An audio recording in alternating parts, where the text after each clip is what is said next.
Welcome back to Inside Health Education. This is your host, Enrique Hasso, the Associate Director of the Texas Health Education Service. Wellness seems like it's found its way into the mainstream with mindfulness exercises, yoga sessions, and buzzworthy attempts to reduce stress. However, in professional school, wellness takes on a new form to help educate aspiring healthcare providers to build practices that will help reduce burnout. Before we get started with today's episode on wellness, we'd like to ask our entry year 2020 applicants to take the 10 minutes that it takes to complete the TMDSAS applicant survey. Your feedback on the survey helps TMDSAS and the Texas Health Education Service improve our support of applicants. We're working on an episode of the podcast where both teams will address feedback from the survey. Without further delay, let's talk to the folks in McGovern Medical School who make wellness more than just a buzzword.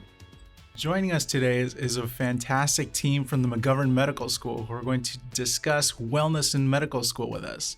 So from the top with Dr. Love, can you all please introduce yourselves and your role at McGovern? Yes, hi, I'm Dr. LaTanya Love, and I am a pediatrician by training. I am also one of the associate deans for admissions and student affairs, as well as diversity at McGovern Medical School in Houston. I also have with me our Director of Student Wellness, Hannah Gourmet, and we're going to have her introduce herself as well. Yes, hi, welcome everyone. It's nice to be with you all today. I am the Director of Student Wellness, as Dr. Love just indicated.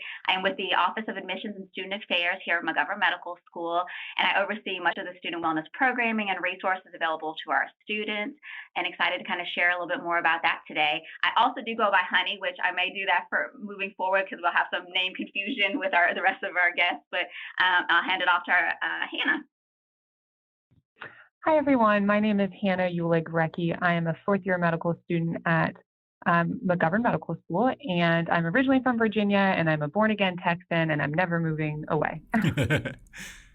My name is Mani Singh. I'm a recent graduate of McGovern this past May, and then I'll be starting residency in a couple of weeks. My first year will be at McGovern, and then I'm headed to New York Presbyterian for the next 3 years. Awesome. Congratulations, Dr. Singh. Thank you, Enrique. All right. Well, we've really focused on this podcast mostly on the admissions end and getting into medical school and really focusing all our efforts toward that. But now that we're looking into student affairs, Dr. Love, would you mind giving us a little glimpse into what the role of student affairs is in medical school? Sure. So student affairs is really important and a vital part of your medical education. So the student affairs office is going to be a team that will be there to guide you throughout your medical school experience and be there to help you as a support system, to guide you in terms of career planning, residency planning, academic planning. They're there really, I like to say we're here for the good and the bad. We're here to talk about how school's going, talk about if there are any struggles that you're having, and we're really here to help. And I think that is the key thing about student affairs. They are really there to help, whether it be with academic or things that are going on personal, and as well as career counseling and advising as you're trying to select your residency choice. Thank you very much for that. I know a lot of listeners might not fully grasp the idea of what student affairs does, especially since at universities they don't seem to be as involved with student success per se as they are in professional school. It becomes so much more important at that level. Absolutely. And so our topic for today is talking about wellness and why it's important in medical school. Can you tell us a little bit about what y'all are doing in McGovern? Sure, we're going to have Honey answer that one. All right, well, we're in our third year, wrapping up our third year of our Wellness and Resilience program here. We really found that it was kind of a necessary implementation into our just kind of student success.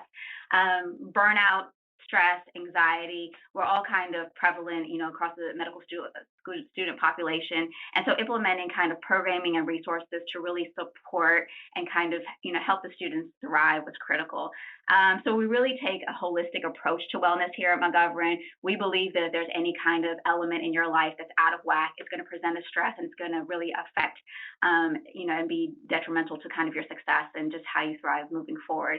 So we have everything from day one in orientation throughout the 4 years. We have programming around maintaining your mental health, coping with stress, even things like personal nutrition, fitness, financial wellness. We do things around community service, acts of McGovern kindness.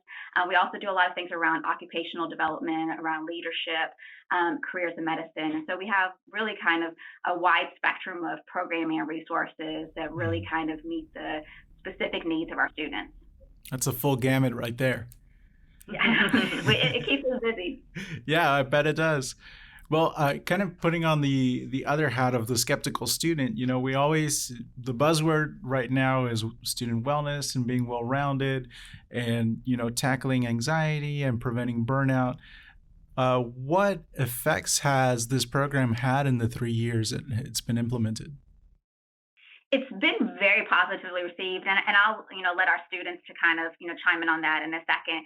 But we've done surveying at the end of each year to kind of really gauge the feedback of all of our kind of different sessions and programming, McGovern societies, and all of our different elements. And across the board, it's been well received. Students have indicated that it has made a significant positive impact to their personal well-being, their the community impact, and kind of across the board. So we feel like it's been well received, and I think the students can even chime in a little bit more so about the benefits that they've kind of gleaned from it. Sure, yeah, I'm happy to. So this is Hannah speaking, and I am really thankful and grateful to have such a supportive student affairs at McGovern Medical School. I cannot speak highly enough about how supportive they are in every way, shape, and form, from personal to academic to professional. To start, the Wellness and Resilience Committee has been something that I've been involved with since its genesis in my first year of medical school. And it's something that I feel like has helped me personally, but also really the medical student body as a whole, and even the McGovern community as a whole. Again, focusing on things like nutrition and fitness, but also through our one platform, social media, we have the Humans of McGovern project, which is mirrored after Humans of New York. And I really like that project because it helps tie the community together. It helps us know and recognize each other, because medical school at times it can be really tough and you feel isolated because you're studying all the time or you're spread out through clinicals.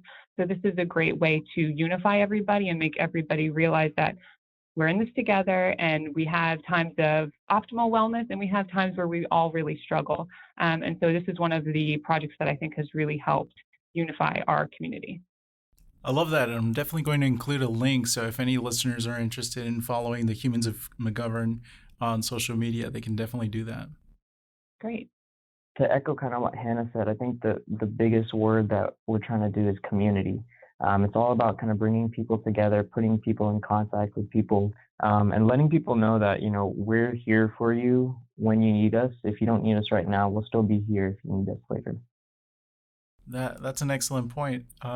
If I could prod that question a little bit more, what does that look like in a classroom setting? You're at McGovern. It's obviously one of the larger medical schools in the state, and so you're easily in a class with a couple hundred other students. So what does that look like in practice? So I think one of the best things that I think that we've been able to do is the McGovern societies. Like you mentioned, our medical school is one of the largest, not just in Texas, but in the entire U.S. And so McGovern society specifically kind of puts you in a smaller cohort of maybe students that you wouldn't have interacted with otherwise. Puts you in contact with, some upperclassmen, and then also, a faculty advisor, so that you can kind of have this smaller community feel while you're still in this larger community. It just kind of puts you maybe in contact with people that you wouldn't have spoken to otherwise. And I think kind of that diversity of interaction can kind of help you in ways that you wouldn't expect. Absolutely. I know for a lot of students, just the prospect of having to go to medical school in the largest medical center complex in the world is going to be very daunting. And so knowing that there's a sense of community that still exists there is going to be a huge change for a lot of students who might be, might come from a background that isn't quite as populous.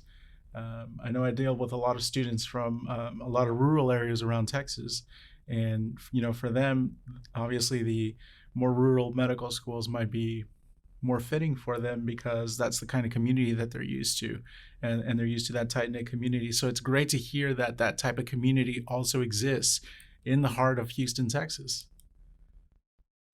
Yeah, I definitely think that it does. What's great about being in the big med center is there's all these different resources, but the one thing that I was most surprised about when coming to medical school is we all have these preconceived notions. It's going to be hard, it's going to be tough, and it is. It's not like it's a walk in the park, but being around people who are genuinely supportive, and our school has such a sense of camaraderie, that was one of the things that surprised me the most, is how helpful and supportive students are even of one another, rather than fighting to get to the top. We all lift each other up, and I'm very, very grateful for that.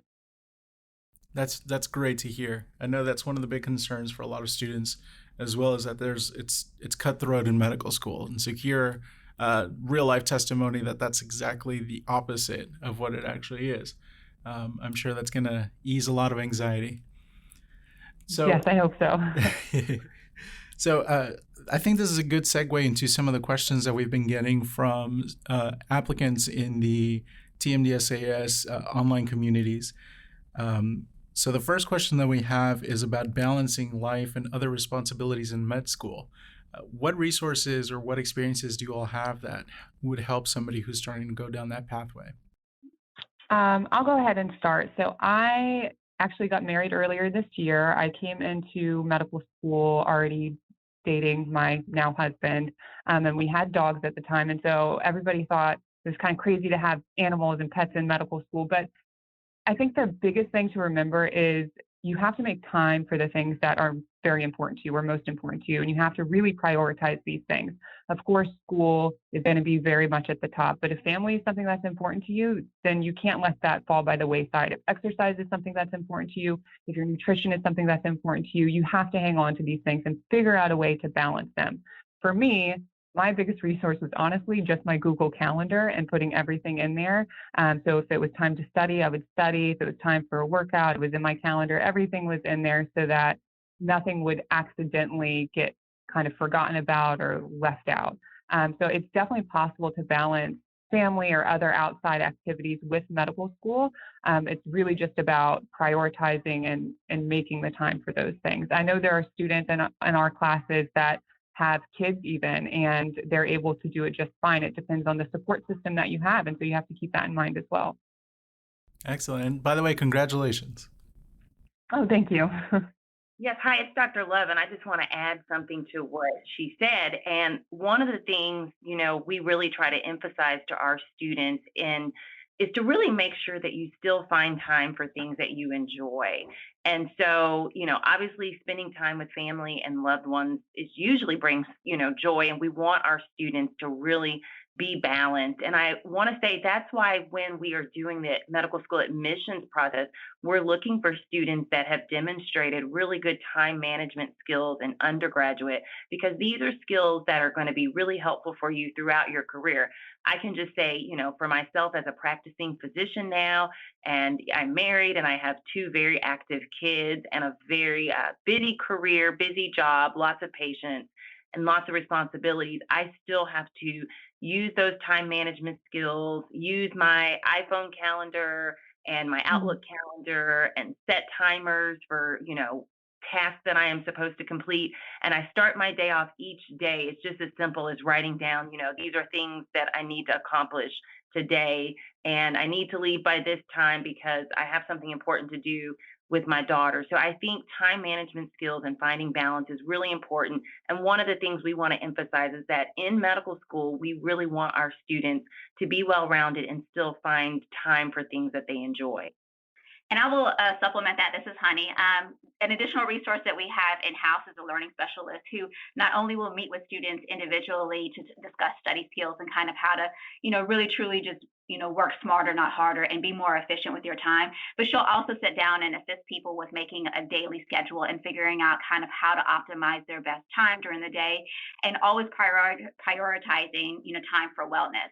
So, it's not realistic to kind of study from to sun up to sundown and not do anything outside of that. So, having her here and having her available to students for individual appointments, because a lot of times medical school is such an adjustment from what they did in undergrad. And so, what they did and what they found worked well in undergrad may not always translate to what will work well here. Mhm. And so there's a bit of adjustment, and having someone in house that will, sit down and work with students individually has been a awesome resource in that sense of finding balance.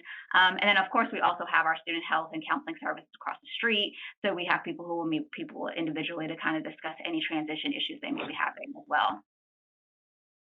Fantastic. That's very awesome to hear. Going on to the next topic, I think we've addressed a few of these, and fitting in workout schedules and having a very well organized calendar. Can we talk about some of the short term and long term benefits of wellness in what you all have seen, whether it's within yourself or with your peers, and how these programs have really affected you all? Yeah, this is Mani speaking. Yeah, I can take a stab at that. So I'll start with, I guess, short term first because, speaking through going through medical school, it's a lot harder to see the short term benefits of maybe things that you're doing to keep yourself well versus the long term. Because, obviously, like they say, Rome wasn't built in a day, and someone you start working out, you're not going to really feel it until you kind of do it consistently. So I think that's kind of what you have to keep in mind as far as short term. Think that you're not doing this to survive the month. You're doing it to build good habits for yourself. You're doing it to kind of lay the foundation of something that likely you'll be doing for the rest of your life. Because once you finish medical school and residency, and then you're a practicing physician, wellness is something that you'll kind of take with you for the rest of your life. So I think keeping that perspective in mind for the short term is important. And then long term, as far as benefits that you can see, I think physical health is a big one that we talk about a lot because exercise is medicine, as we say. And then I've noticed now that it kind of stems into all the other fields. Like I get better sleep. I know when I'm focusing on wellness. I'm in a better mood most of the time when I'm focusing on wellness. I feel mentally kind of a little bit more alert. So all these things that we think about, I need to study because that'll make me a better doctor. But, sleeping and staying mentally alert and all those things also make you a better doctor and also make you more in tune with your patient's needs and able to provide better care for them. Absolutely. So this is Hannah, and I am a big proponent of exercise. Most people in our McGovern community will know that about me. I think the biggest thing about recognizing when you need to take care of yourself is just that. It's just the importance of recognizing your burnout, your anxiety, and then taking corrective measures, whatever that means to you. So short-term versus long-term benefits, I think no matter what, wellness itself is like a muscle that has to be exercised. And as a pre-health professional, that's something that you can already be doing. Make time, start good habits now, so that then when you're going through the wild adjustment of starting medical school, you already have some good habits in place, and then you can tweak them and then maintain them throughout.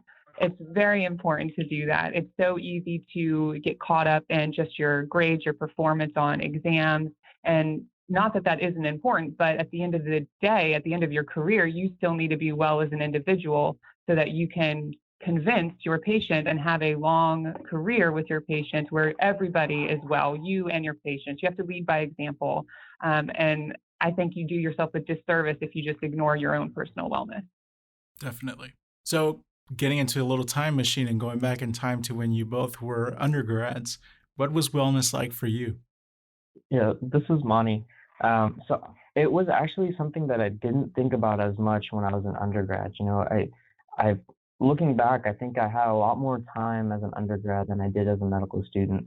And to me, wellness just kind of happened by itself. It wasn't something that I actively had to pursue. And what I mean by that is I was walking back and forth between all my classes. I would go play basketball all the time, and I wouldn't think about it as, oh, I'm exercising. I need to be physically well. It was just kind of things that I was doing for fun.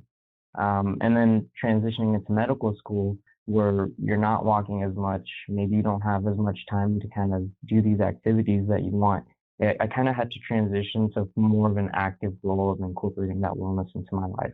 And I think that was a big transition for me, and so I think going back to what Hannah said just a second ago, as pre-medical students or pre-professional students, if you can start kind of being a little bit more aware of wellness as an undergrad, and kind of building those habits for yourself early. When you go to the gym, think, oh, I'm not just going to the gym to go to the gym. I'm going to the gym to lay this foundation for myself, that I'll continue to use for the rest of my life. I think just being more aware of that as an undergrad will help you a lot when you kind of transition to your professional schools.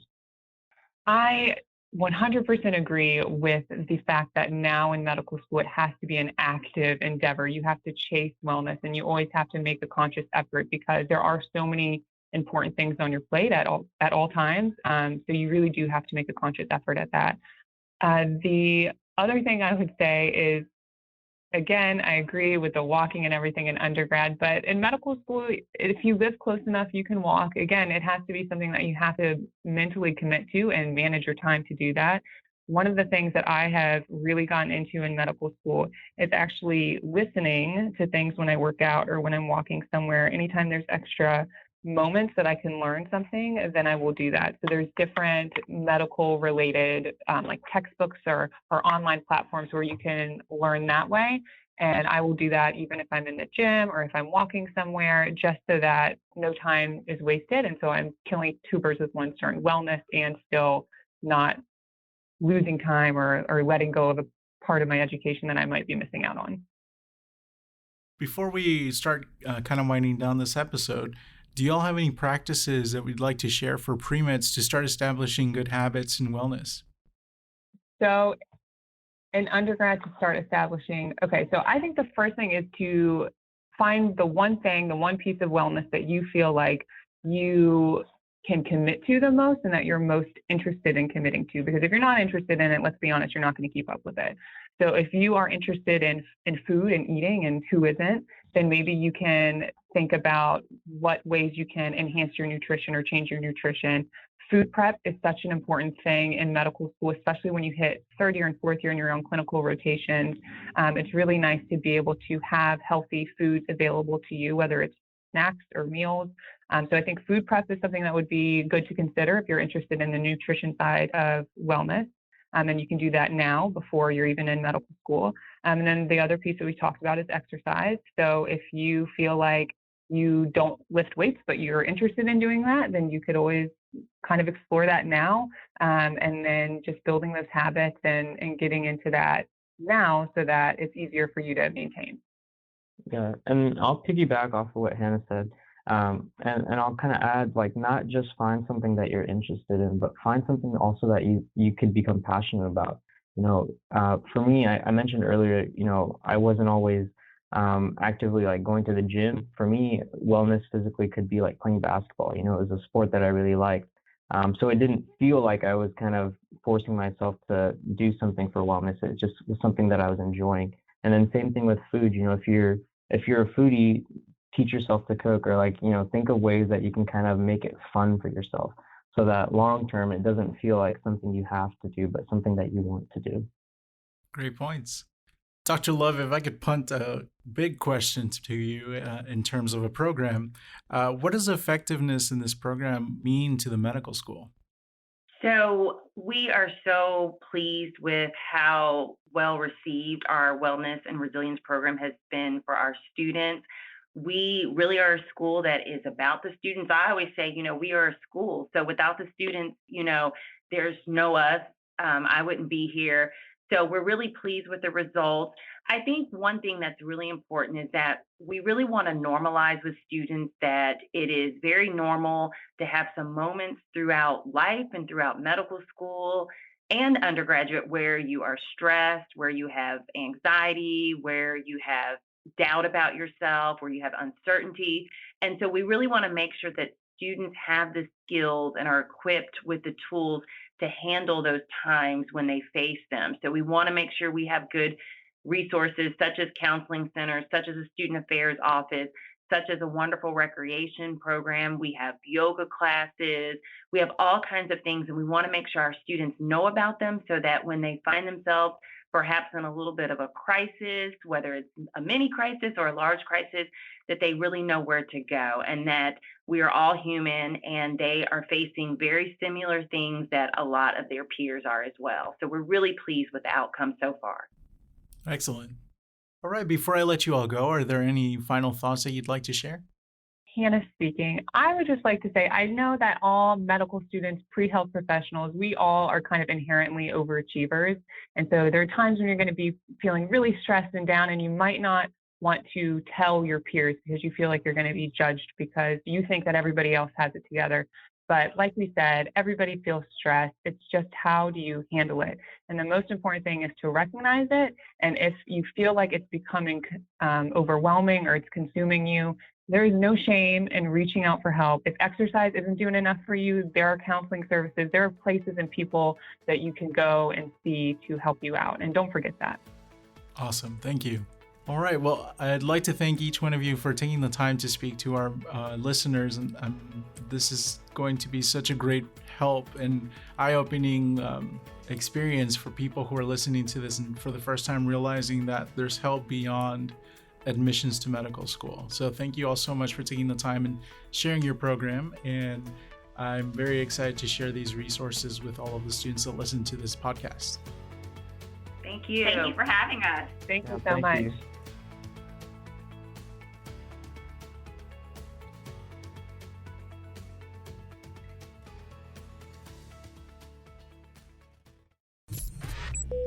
This is MedEd Media.